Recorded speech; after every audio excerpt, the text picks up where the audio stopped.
Hello साथियों, आप सबका स्वागत है ऐसा क्लासेस में। तो साथियों, आज मैं आपके लाया हूँ रुक्मणी प्रकाशन द प्लेटफॉर्म बुक का सेकंड पार्ट, जिसका नाम है विद्युत का मूल या फिर सेकंड चैप्टर जिसको बोल सकते हैं, जिसमें बेसिक ऑफ इलेक्ट्रिसिटी है। इसमें दोस्तों देखा होगा अक्सर एग्जाम में इससे 3 से 4 क्वेश्चन आ जाते हैं। तो दोस्तों, जैसे कि आपको पता है कि 2022 में अपना टीओ या फिर ट्रेनिंग ऑफिसर जिसको बोलते हैं, उसका एग्जाम भी आने वाला है। तो दोस्तों, अभी से हमको क्या करना है, लगे रहना है, ताकि हम रोज इसको पढ़ के अपना जो भी भूल चुके हैं दोस्तों, वह सिलेबस को अपन रिवाइज कर सके। तो दोस्तों स्टार्ट कर रहे हैं। देखिए, पहला क्या है, परमाणु। ये भी सबको तो पता ही है परमाणु क्या होता है। फिर भी दोस्तों क्या होता है, समय के साथ हम नहीं पढ़ने से या फिर रिवाइज नहीं होने से भूल जाते हैं। तो दोस्तों स्टार्ट कर रहे हैं। देखिए, परमाणु किसी पदार्थ का वह छोटे से छोटा कण जो रासायनिक क्रिया में भाग ले सके अथवा रासायनिक क्रियाओं के द्वारा पृथक किया जा सके, उसे परमाणु कहते हैं। यह प्रकृति में स्वतंत्र रूप से विद्यमान नहीं, यह मुख्यतः प्रोटॉन, न्यूट्रॉन तथा इलेक्ट्रॉन से बना होता है। प्रोटॉन, न्यूट्रॉन तथा इलेक्ट्रॉन से प्रकृति मूल कण माने जाते हैं। ठीक है दोस्तों, आगे देखिए। प्रोटॉन तथा न्यूट्रॉन परमाणु के नाभिक में विद्यमान रहते हैं। दोस्तों, यहाँ से क्वेश्चन भी उठ के आता है कि जो प्रोटॉन और न्यूट्रॉन यह कहाँ पे होते हैं। तो इसको आपको बोलना, जो प्रोटॉन और न्यूट्रॉन होते हैं ये परमाणु के नाभिक में होते हैं, तथा जो इलेक्ट्रॉन होते हैं वो परमाणु के कक्षा में होते हैं। तो दोस्तों ये समझ में आ गया होगा आपको, जो परमाणु का केंद्रीय सघन भाग भी होता है। जैसे कि इसको आपको मैं बता पा रहा हूँ, जो प्रोटॉन और न्यूट्रॉन होता है ये क्या होता है, परमाणु का केंद्रीय सघन भाग होता है। और एक मोस्ट आईएमपी क्वेश्चन दोस्तों, प्रोटॉन पर जो आवेश होता है प्लस 1.6 × 10⁻⁻⁹ कूलम का आवेश होता है। तो जो न्यूट्रॉन होता है दोस्तों, वो क्या होता है, उदासीन होता है या फिर आवेशहीन होता है। यह एक मोस्ट आईएमपी क्वेश्चन है। इलेक्ट्रॉन पर जो आवेश होता है वो कितना होता है, इलेक्ट्रॉन पर आवेश होता है -1.6 × 10⁻⁻⁹ कूलम का आवेश होता है। जैसे कि आप इस पे देख पा रहे हैं, मोस्ट आईएमपी क्वेश्चन है, कई बार एग्जाम में पूछा जा चुका है। देखते आगे देखिए। मुक्त इलेक्ट्रॉन या फिर फ्री इलेक्ट्रॉन किसे बोलते हैं। अधिकांश धातु की जो अंतिम कक्षा में केवल 1 या 2 इलेक्ट्रॉन होते हैं, जिन्हें मुक्त इलेक्ट्रॉन कहा जाता है। ठीक है, आगे देखिए। नाभिक से दूर होने के कारण ये लगभग मुक्त अवस्था में होते हैं, इसीलिए मुक्त इलेक्ट्रॉन कहते हैं। मुक्त इलेक्ट्रॉन के कारण ही आवेश चालक के एक सिरे से दूसरे सिरे तक पहुंचता है। इसीलिए जितने जो भी कंडक्टर होता है उसमें जितने ज्यादा मुक्त इलेक्ट्रॉन या फिर फ्री इलेक्ट्रॉन होगा, वो उतना अच्छा चालक होगा। ठीक है दोस्तों, आगे देखिए। ठोस धातु के तार में विद्युत धारा का प्रवाह मुक्त इलेक्ट्रॉन के कारण ही होता है, जबकि विद्युत अपघट्य में धारा का प्रवाह आयन के कारण होता है। जैसे कि हमारे आपने देखा होगा, बैटरी होती है, उसमें जो विद्युत धारा का प्रवाह होता है वो क्या के कारण होता है, आयंस के कारण होता है। आप जानते हैं कि जो आवेश क्या होता है, जिसको हम चार्ज बोलते हैं। मोस्ट टाइम पे इसके हर बार एग्जाम में इकाई पूछ लेता है। ठीक है दोस्तों, ये भी हम पढ़ेंगे आगे। देखिए, यह किसी पदार्थ का वह गुण है जिसके कारण कोई वस्तु विद्युत आकर्षण या विकर्षण का अनुभव करती है। ठीक है, आवेश इसका ऐसा ही मात्रक कूलम होता है, जिस मात्रक स्टेट कूलम होता है। ये भी मोस्ट इंपोर्टेंट क्वेश्चन है। सबको ये तो पता होता है कि जो आवेश होता है उसका मात्रक कूलम होता है, लेकिन इसका सीजीएस मात्रक क्या होता है, तो इसमें आपको करना स्टेट कूलम। ठीक है, इसे सी से प्रदर्शित करते हैं। आवेश का मात्रक एम्पियर सेकेंड होता है। ठीक है, ये एक और दूसरा मात्रक, इसको ऊपर आवेश का मात्रक एम्पियर सेकेंड ये भी होता है। ठीक है, ये कैसे निकलता है ये भी आपको मैं आगे इसमें बताऊंगा। देखिए कैसे निकलता है। ठीक है, आवेश के लिए धन और ऋण शब्द का प्रयोग सर्वप्रथम बेंजामिन फ्रैंकलिन ने किया था। वस्तु को आवेशित करने की प्रक्रिया सर्वप्रथम थेल्स ने बताई थी। ठीक है दोस्तों, आगे देखिए। थेल्स के अनुसार जब कांच के टुकड़ों को रेशम के कपड़ों में रगड़ा जाता है, तब कांच का टुकड़ा इलेक्ट्रॉन त्याग करने के कारण धनावेशित हो जाता है तथा रेशम का कपड़ा इलेक्ट्रॉन ग्रहण करने के कारण ऋणावेशित हो जाता है। इसके अनुसार Q बराबर N होता है। जो Q बराबर N लिखा है दोस्तों, उसमें Q क्या है, आवेश है, N क्या है, त्याग या ग्रहण किए गए इलेक्ट्रॉनों की संख्या, तथा E क्या है, इलेक्ट्रॉनों का या फिर इलेक्ट्रॉन का आवेश। ठीक है, तो दोस्तों ये जो Q बराबर N, इससे के बेस पे भी न्यूमेरिकल क्वेश्चन आ जाते हैं। कई बार पूछ देता है कि इलेक्ट्रॉनों की संख्या कितनी है, फिर आवेश कितना है, ये सब क्वेश्चन कर लेता है। ठीक है दोस्तों, आगे देखिए। कूलम का नियम क्या बोलता है। इसके बेस पे भी कूलम का जो नियम होता है, इसका फार्मूला एग्जाम में कई बार पूछा जा चुका है। ठीक है, अगर कोई दो आवेश Q1 तथा Q2 एक दूसरे से r दूरी पर हो, तो उसके बीच कार्य करने वाला विद्युत आकर्षण बल उनके आवेशों के गुणनफल के समानुपाती तथा उनके बीच की दूरी के वर्ग के व्युत्क्रमानुपाती होता है।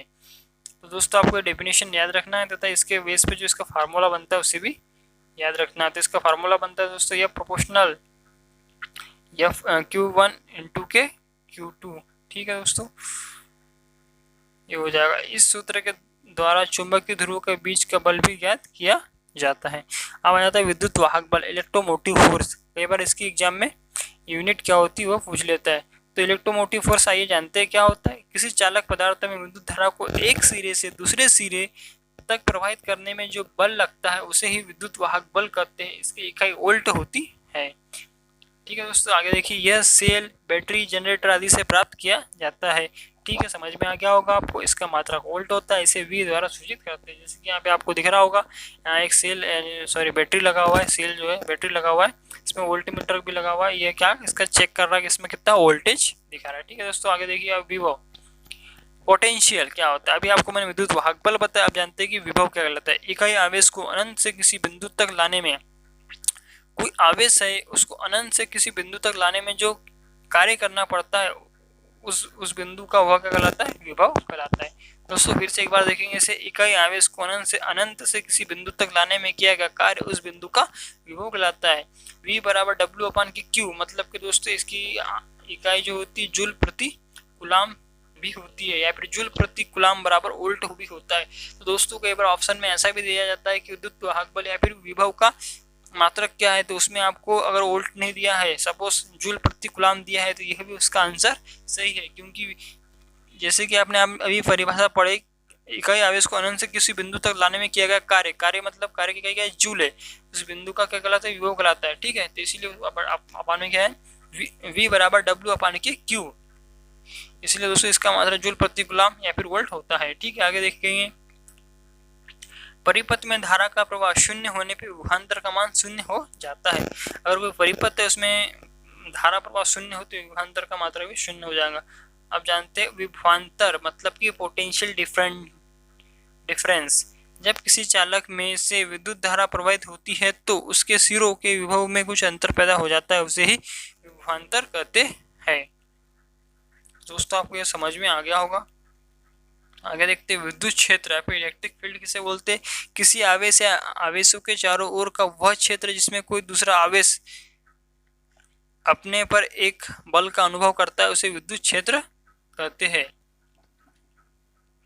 ठीक है दोस्तों, देखिए आगे, सघन विद्युतीय क्षेत्र के लिए सघन तथा विरल विद्युतीय क्षेत्र के लिए विरल बल रेखाओं का प्रयोग किया जाता है। एक समान विद्युतीय क्षेत्र के लिए एक समान बल रेखाओं का प्रयोग किया जाता है। तो दोस्तों आपको सबसे मैं बोलना चाहूँगा कि इस वीडियो को जरूर आप शेयर करें तथा लाइक करें तथा दोस्तों इस चैनल को जरूर सब्सक्राइब भी कर दें। तो दोस्तों आपको इसी प्रकार की वीडियो रोज इस चैनल पे आपको देखने मिलेंगे दोस्तों, तथा ITI संबंधी या फिर इलेक्ट्रीशियन से जो भी भर्ती आती है या फिर जो भी सूचना हमें प्राप्त होती है इस पे हम डाल दिया करते हैं। तो दोस्तों इस चैनल को जरूर जरूर सब्सक्राइब कर ले। तो दोस्तों देखिए आगे, विद्युतीय बल रेखा है, इलेक्ट्रिक लाइन ऑफ फोर्स। किसी आवेश के चारों ओर के विद्युत क्षेत्र को दिखाने वाले बल रेखाएं विद्युतीय बल रेखाएं कहलाती है। यह रेखाएं काल्पनिक होती है। ठीक है दोस्तों, आगे देखिए, विद्युतीय बल रेखाओं के गुण। जो विद्युत बल रेखाएं होती है उसके गुण क्या क्या होते हैं। तो विद्युतीय बल रेखाएं धनावेश से शुरू होकर ऋणावेश पे खत्म होती है।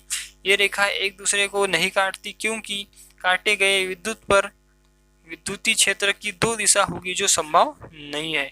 सघन विद्युतीय क्षेत्र के लिए सघन तथा विरल विद्युतीय क्षेत्र के लिए विरल बल रेखाओं का प्रयोग होता है। एक समान विद्युत क्षेत्र के लिए एक समान बल रेखा का प्रयोग किया जाता है।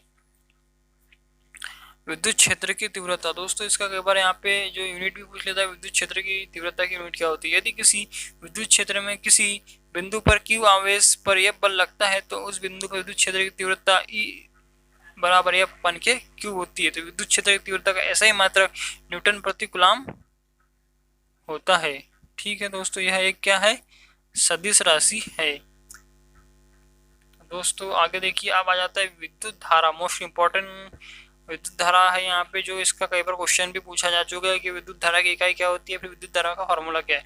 तो दोस्तों देखते पढ़ते हैं यहाँ पे, आइए। किसी तत्व या पदार्थ में से इलेक्ट्रॉन का प्रवाह विद्युत धारा कहलाता है, या फिर इलेक्ट्रॉन प्रवाह की दर को भी विद्युत धारा कहते हैं, अर्थात I बराबर Q/T। ठीक है, इसका ऐसा ही मात्रक एम्पियर होता है।